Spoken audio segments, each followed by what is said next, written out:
from the News Channel 5 Network, this is OpenLine.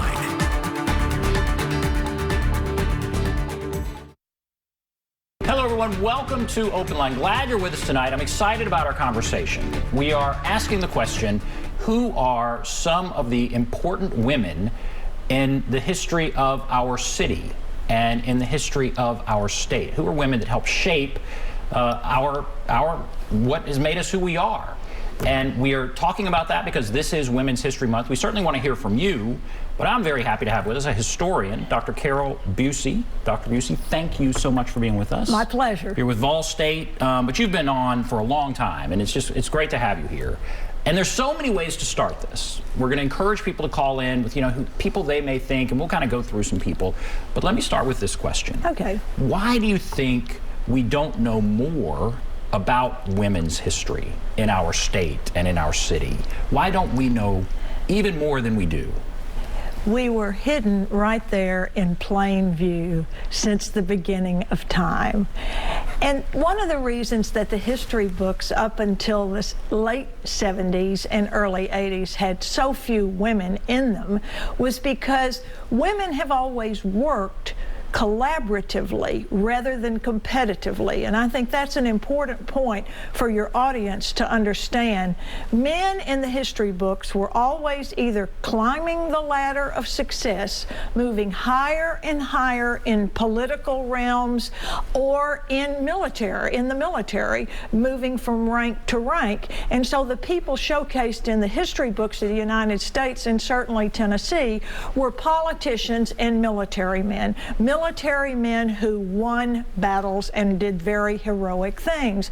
And the women were right there, but they were not considered for the work that they were doing, much of which was behind the scenes, because women worked collaboratively. They've been coming together since the beginning of humanity by coming together for rituals such as childbirth, a very serious experience. And then they joined religious communities, and as these religious communities developed, they began to see needs in their local communities and began solving those needs. And so what you see are these women doing all sorts of things but not getting much credit. And certainly when I was in elementary school, there were only really two women in the history books, and one was somebody like Dolly Madison, or Betsy Ross was there making that flag, which she really didn't make for George Washington, and there would be Clara Barton during the Civil War dramatically wringing the blood out of her skirt. But you saw no women of color, you saw no Native American women whatsoever, and the Native Americans, like many African Americans, were treated as totally invisible to the story. The great irony of that is that the Cherokees were over there in East Tennessee, and unlike many of the tribes, the Cherokees were both matrilineal and matrilocal. That means when you married a Cherokee woman, your children had the identity of the wife's, the mother's family, not the husband's family. Really? And you joined the wife's clan within the Cherokee tribe, and your identity was from your mother, not from your father. And that, of course, was quite different from the way it was across the mountains in the English settlements, where the settlers ultimately came across and came into Tennessee and settled. So does that mean the Native Americans respected or held women at a higher regard, perhaps? I think you could certainly make that assumption about them. The women were an integral part of the society, but then even in colonial society, as long as we were totally agricultural, and particularly crossing the Appalachian Mountains before the Revolutionary War, and living on what was really the frontier, it was survival. And as long as the family unit is agricultural supporting itself and not making money, there is no currency to be exchanged, the women were equal helpmates with their husband. It was when money began to be involved, as you start selling some of your crops, and the male in the family usually is the one who negotiates that, but not always. But the males start earning money, and particularly as males go into the workforce and leave agriculture, then the status of women within a family unit decrease, because bringing home money seemed to gain more respect in society than all of the things you had to do behind the scenes. And men, yeah, they were fighting with each other and climbing the ladder, as you said, and we recognize in history the man who becomes president and the man who becomes governor, and women are doing so many important things. So my question, I love that answer. Your answer was great. What do we learn when we start talking about women's history? Why is it a valuable thing to be talking about?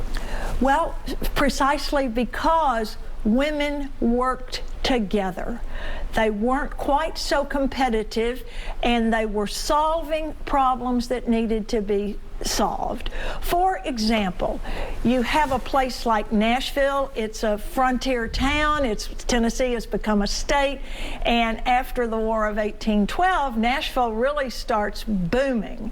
Andrew Jackson got a lot of publicity, but the city itself starts booming. And so one of the problems that women noticed here in the city was that if you have a child or children whose parents have both died, presumably in an epidemic, which came quite often to Nashville, if you have a child whose parents have died, that child became the ward of the county court.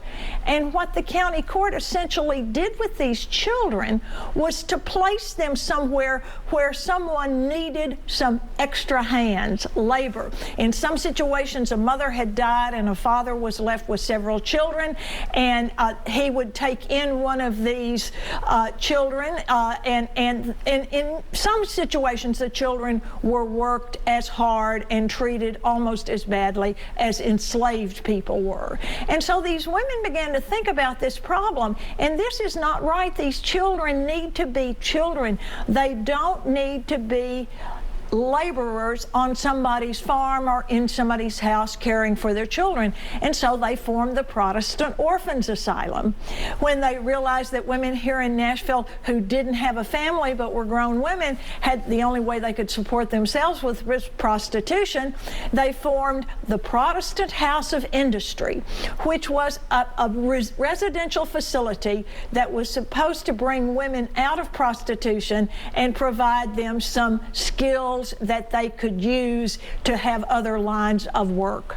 So, all right, to go to your other point, I didn't learn a lot about women in school when I was growing up.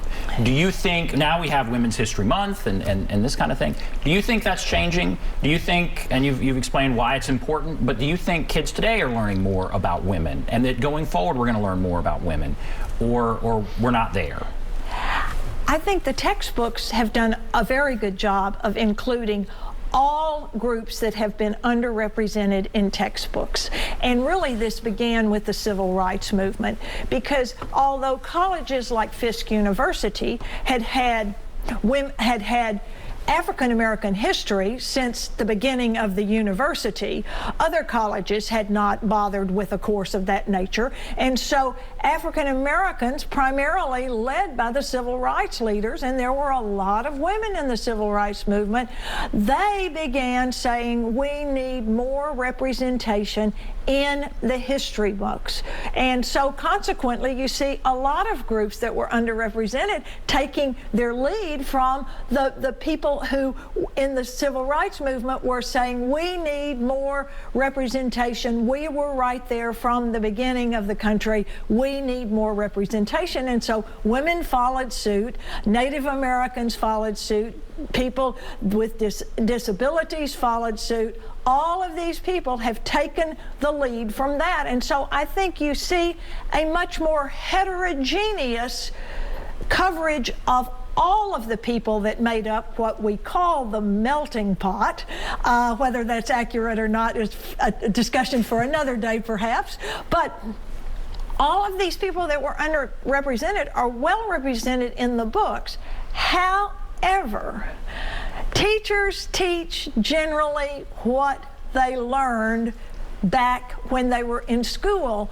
And even though those women and other groups are in those books, many elementary, middle, and high school teachers still teach the traditional presidential and military history with little social history added into the mix.